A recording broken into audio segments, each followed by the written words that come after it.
Assalamualaikum warahmatullahi wabarakatuh. Perkenalkan, nama saya Ruben Radiansa dengan NIM 0561700574, Prodi Agribisnis, mata kuliah Dasar-dasar Penyuluhan, akan menjawab soal yang telah diberikan. Soal pertama yaitu jelaskan perbedaan antara proses adopsi dan proses difusi inovasi pertanian. Berikan contoh masing-masing.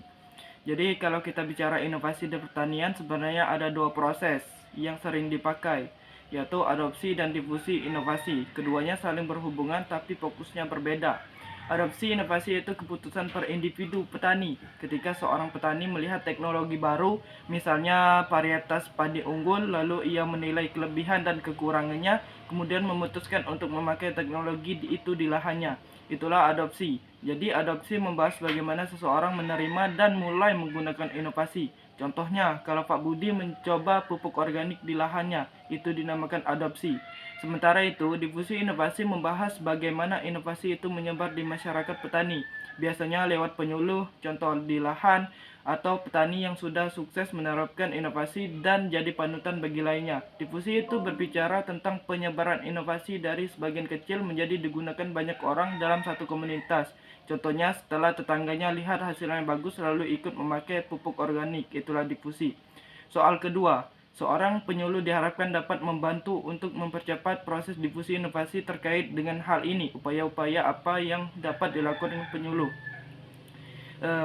Menurut saya, penyuluh punya tanggung jawab besar, bukan sekedar memberitahu petani, tapi kita harus aktif menjadi fasilitator, pendamping, dan pendorong perubahan. Kalau kita hanya menyampaikan informasi secara pasif, inovasi bisa saja berhenti di tahap tahu tanpa sampai di tahap adopsi dan praktik.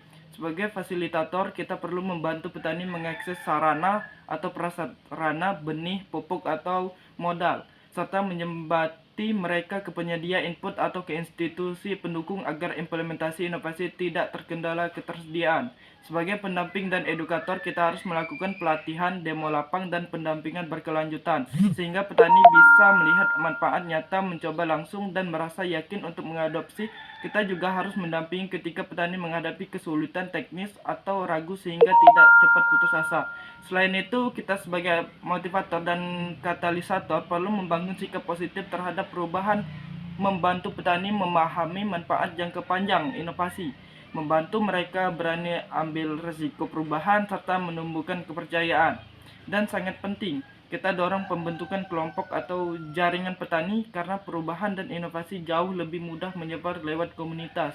Dengan demikian, bukan cuma satu atau dua petani yang mencoba, tapi kelompok, sehingga adopsi bisa menyebar lebih cepat dan berkelanjutan.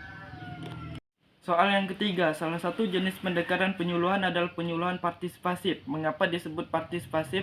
Sebutkan karakteristiknya dan berikan penjelasan. Menurut saya disebut penyuluhan partisipatif karena masyarakat bukan lagi menerima informasi saja, tetapi ikut terlibat aktif dalam setiap langkah penyuluhan. Mereka berperan sebagai pelaku utama dalam mengenali masalah, merencanakan kegiatan, sampai mengevaluasi hasilnya.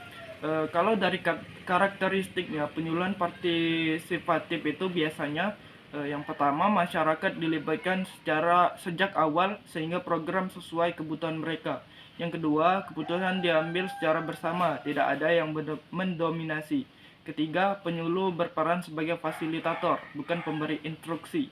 Keempat, ada proses pemberdayaan, tujuannya membuat masyarakat mandiri. Dan kelima, komunikasinya dialogis, saling bertukar pengalaman dan pendapat. Dengan pendekatan ini, masyarakat merasa memiliki program tersebut sehingga hasilnya biasanya lebih efektif dan berkelanjutan.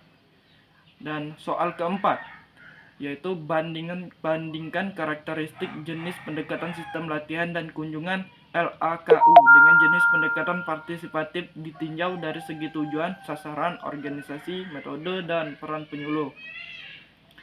Menurut saya, kalau kita bandingkan pendekatan sistem latihan dan kunjungan LAKU dengan pendekatan partisipatif, keduanya punya karakteristik yang berbeda cukup jelas. Pertama, dari tujuan. LAKU itu lebih diarahkan untuk mempercepat penyebaran teknologi dari pusat penelitian ke petani. Jadi petani tinggal menerapkan paket teknologi yang sudah siap, sementara pendekatan partisipatif tujuannya adalah memberdayakan petani agar mampu menganalisis masalahnya sendiri dan mengambil keputusan yang paling sesuai dengan kondisi setempat. Dari sisi sasaran, LAKU biasanya hanya melibatkan petani kontak saja, mereka yang dianggap biasa menularkan informasi ke petani lain, sedangkan pendekatan partisipatif mengajak seluruh anggota kelompok tani atau komunitas untuk terlibat langsung dalam proses belajarnya. Kemudian, terkait organisasi, LAKU bersifat top-down. Semua sudah dijadwalkan dari tingkat pusat sampai jadwal kunjungan penyuluh di lapangan. Berbeda dengan pendekatan partisipatif yang lebih bottom-up, karena petani ikut menentukan kegiatan penyuluhan sesuai kebutuhannya. Kalau dilihat dari metodenya, LAKU cenderung menggunakan pelatihan dan kunjungan lapangan yang rutin serta demonstrasi teknologi sudah ditentukan sebelumnya.